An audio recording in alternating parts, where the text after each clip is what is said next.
পশ্চিমবঙ্গে মমতা বন্দ্যোপাধ্যায় নেতৃত্বাধীন all India Trinamool কংগ্রেসের তৃণমূল ভবন দখল করেছিল বলে অভিযোগ উঠেছে ঋতব্রত বন্দ্যোপাধ্যায় সহ তৃণমূল কংগ্রেসের একাংশের বিধায়কের বিরুদ্ধে। সাংসদ অভিষেক বন্দ্যোপাধ্যায়কে আদালত তার ভয়েস স্যাম্পল দেওয়ার নির্দেশ দিয়েছে। নির্বাচনের সময় তার একটি মন্তব্যকে কেন্দ্র করে দায়ের হওয়া এফআইআর মামলায় এই নির্দেশ দেওয়া হয়েছে।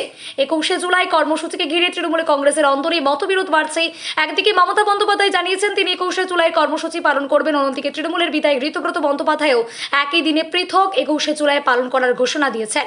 21 জুলাইয়ের ঘটনাকে কেন্দ্র করে তদন্তের দাবি জানিয়েছেন সাংসদ কাকলি ঘোষ দস্তিদার।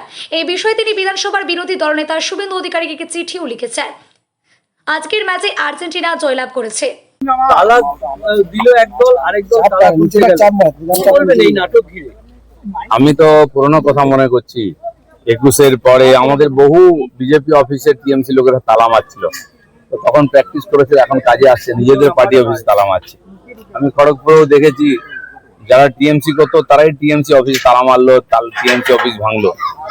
এতে আমাদের কোনো রোল নেই। সাধারণ মানুষ যাদেরকে একদিন ক্ষমতায় বসিয়েছিল, আমি তো বলবো উল্টো, সাধারণ মানুষকে বাদ দিয়ে যারা ক্ষমতায় বসেছিল রুট, তারা আজকে বিরোধী আসনে বসার সুযোগ পাচ্ছে না। যারা বিরোধী হিসাবে সুযোগ পেয়েছে তারা সেই দায়িত্ব পালন না করে আগামী দিনে মানুষ দেখবে। ভবনের রেজিস্ট্রেশনটা ফিরহাদ হাকিমের নামে দাবি করছেন মালিক। মালিক এর আগে একবার ওই বাড়িতে নিজের যে তালা, সেই তালা দিয়ে ওই বাড়িটা ওনার তৃণমূল কংগ্রেসের তরফ থেকে তিনি বাড়িটাকে ক্রোচ করতে চাইছেন। কালকে আবার সেখানে সেই তালা ঋতব্রত তৃণমূলের ঋতব্রত ভেঙে দিয়েছে এবং বাড়ির মালিক বলছেন এটাও তো বেআইনি, কারণ বাড়িটা তো আমার, আমি তো কাউকে ভাঙতে বলিনি তালা। হ্যাঁ, এতদিন তাই হয়েছে। দেখুন, পাড়ার টিএমসি 2 গুন্ডা বোম মারতো, সাধারণ মানুষ মারা যেত। এখনো অভ্যাস যায়নি, সে অত্যাচার সাধারণ মানুষের চলছে। বাড়ির মালিক বাড়ি দেবেন কিনা টিএমসি কে, কোন গ্রুপকে দেবেন, তার কোনো বলার অধিকার নেই। নিজেরা বাড়ি দখল করে গায়ের জোর দেখাচ্ছে, ওখানে খুবই অন্যায়। আমার মনে হয় এর বিরুদ্ধে আইনি ব্যবস্থা হওয়া উচিত। সেবাশ্রয় নিয়ে ভাইপো ক্রমশ ফাঁসছে। এবার সেবাশ্রয় নিয়ে ডায়মন্ড হারবারের সাধারণ মানুষ মুখ খুলতে শুরু করেছেন। হাতুড়ে চিকিৎসক, হোমিওপ্যাথি চিকিৎসক, তাদের দিয়ে অ্যালোপ্যাথির ওষুধ লেখানো হতো প্রেসক্রিপশনে। দেখুন, এইসব খুবই গুরুতর অভিযোগ। মানুষের জীবনকে নিয়ে ছিলমিলি খেলা কেবল রাজনৈতিক স্বার্থে। কি লোকের সেবা করছে, ডায়মন্ড হারবার মডেল বলে সারা দুনিয়ায় প্রচার করা হলো। আমরা তখন থেকে এটা নিয়ে মজা করতাম। ডায়মন্ড মডেল যত অপকর্ম, যত কুশাসন, সেটা হচ্ছে ডায়মন্ড হারবার মডেল। সেটা এখন প্রমাণ হচ্ছে। 21শে জুলাই নিয়ে তদন্তের দাবি করে মুখ্যমন্ত্রীকে চিঠি দিলেন কাকলি ঘোষ দস্তিদার, একসময় মমতার ছায়া সঙ্গী।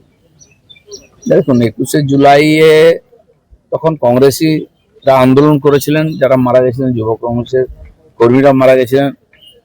আমার মনে হয় আমাদের মুখ্যমন্ত্রীও তখন কংগ্রেসের সঙ্গেই ছিলেন। তারও অধিকার আছে গিয়ে বলার যে আমিও এর জন্য আন্দোলন করেছি। মমতা ব্যানার্জি এটাকে হাইজ্যাক করার দিন চালাতেন। যদি এটাকে মনে হয় সত্যি মানবতা বিরোধী কাজ করেছে, সিপিএম এর সবার তাকে উদযাপন করা উচিত। কোনো একটা পার্টি হাইজ্যাক করবে কেন? যে যুবকর্মীরা গণতান্ত্রিক আন্দোলনে প্রাণ দিয়েছেন, তারা শহীদ, তাদেরকে আমরা সবাই সম্মান করি। সেই জন্য তাদেরকে জোর করে হাইজ্যাক করে না নিয়ে যায়। নিশ্চয়ই যখন চিঠি এসছে, মাননীয় মুখ্যমন্ত্রী বিষয়টা বিচার করবেন। গ্রেপ্তারির ক্ষেত্রে যে তৎপরতা, পুলিশের চার্জশিটে সেই তৎপরতা বা সেই পর্যাপ্ত তথ্য নেই বলে অপরূপা পোদ্দারের হাজবেন্ড, যার রামনবমীতে ইন্ধন এবং হিংসার সরাসরি অভিযোগ ছিল, তিনি কালকে জামিন পেয়ে গেলেন। জানি না সরকার কি বলে, পুলিশ আগেকার অভ্যাস বা আগের কেস, তখন তো খুব হালকা করে কেস নেওয়া হতো, যেটুকু না করলে নয়। সে কেসের কোনো দম ছিল না। আমরা কিছু না বললেও আমাদের নামে কেস হয়ে যেত, বাড়িতে পুলিশ আসতো। সেই পরম্পরাটাকে এবার পাল্টাতে হবে। আমার মনে হয় আবার ডুপ্লিকেট সাপ্লিমেন্টারি চার্জশিট দেওয়া উচিত এসব লোকের বিরুদ্ধে। আর্জেন্টিনা